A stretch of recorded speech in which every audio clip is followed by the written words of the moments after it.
एक छोटे से घर में जहां हर सुबह की शुरुआत बच्चों की आवाज से होती थी, जहां एक बुजुर्ग पिता अपने बेटे के काम से लौटने का इंतजार करता था और जहां एक पति है सोचकर सोया था कि कल फिर एक नई सुबह होगी, उसी घर में एक रात ऐसी भी आई जिसने सब कुछ खत्म कर दिया।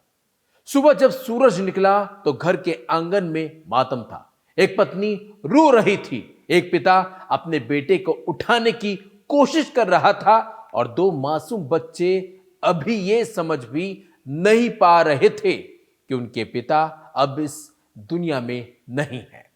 लेकिन इस कहानी में सबसे हैरान करने वाली बात यह नहीं थी कि एक युवक की मौत हो गई थी, बल्कि यह थी कि कुछ घंटों बाद जिस पत्नी ने सबसे पहले कहा था, पिताजी इन्हें जगा दीजिए, उसी पर अपने पति की हत्या का आरोप लगने वाला था।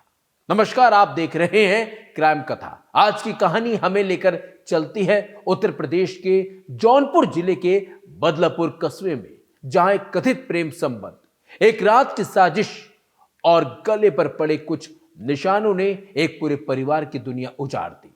इस वीडियो को आप तक पहुंचाने में हमारी मदद की है KR मंगलम यूनिवर्सिटी ने।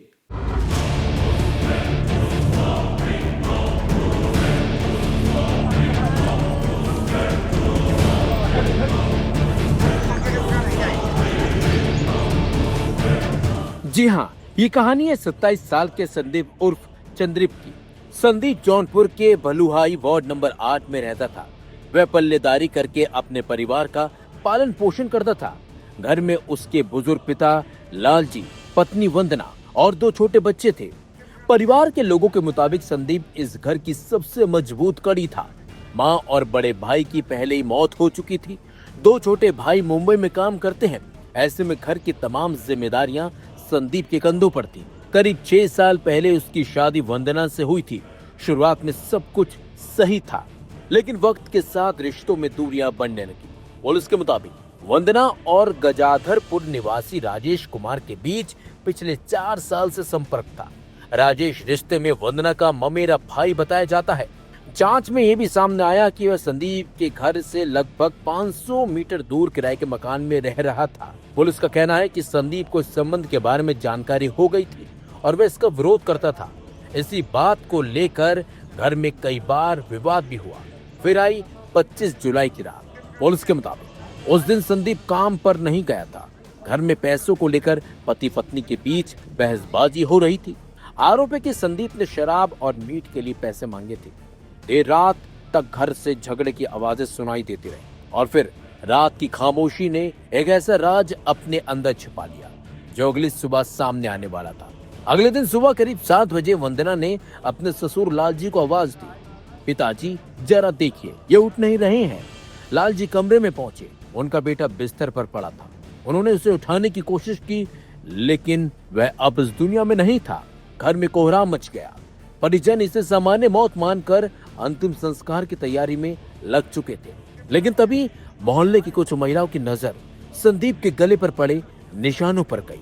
यहीं से कहानी ने करवट ली। महिलाओं ने संदेह जताया और पुलिस को सूचना दे दी। पुलिस मौके पर पहुंची और जांच शुरू हो गई। जांच के दौरान पुलिस को पता चला कि घटना के बाद घर के बाहर गोबर से लिपाई की गई थी।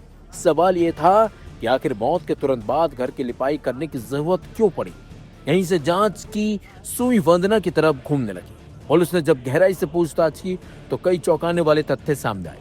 पुलिस के मुताबिक वंदना और राजेश ने मिलकर हत्या की साजिश रची थी। आरोप है कि हत्या वाली रात वंदना ने अपने पति का मुंह दबाया, जबकि राजेश ने उसके सीने पर बैठकर नीले रंग के गमछे से गला कस दिया। हत्या के बाद राजेश अपने घर चला गया, जबकि वंदना ने कथित तौर पर सबूत मिटाने की कोशिश की। पुलिस का कहना है कि उसने गोबर से लिपाई की और फिर सुबह सामान्य मौत की कहानी पेश की। लेकिन अपराध की सबसे बड़ी दुश्मन होती है एक छोटी सी गलती, और इस मामले में वह गलती थी संदीप के गले पर पड़े निशान।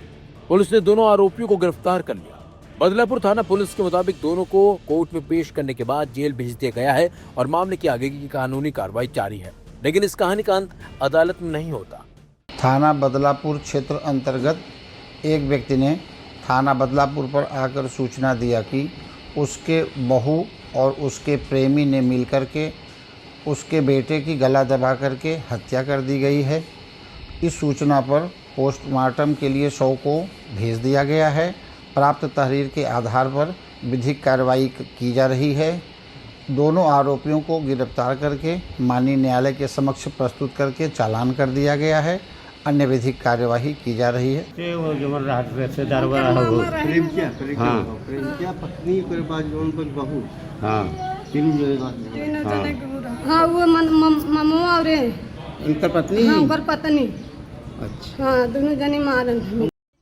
इस कहानी का सबसे दर्दनाक हिस्सा उस घर में है जहां 2 मासूम बच्चे अपने पिता को ढूंढेंगे, जहां एक बुजुर्ग पिता हर दिन उस दरवाजे को देखेंगे जिससे उनका बेटा कभी काम से लौटकर आया करता था, और जहां एक परिवार हमेशा इस सवाल के साथ जिएगा कि आखिर रिश्तों में आई दरार इतनी गहरी कैसे हो गई कि उसने एक इंसान की जान ही ले ली। जौनपुर की ये कहानी एक बार फिर हमें याद दिलाती है कि सच को छिपाने की कितनी भी कोशिश कर ली जाए, वह किसी न किसी निशान के जरिए सामने आ ही जाती है।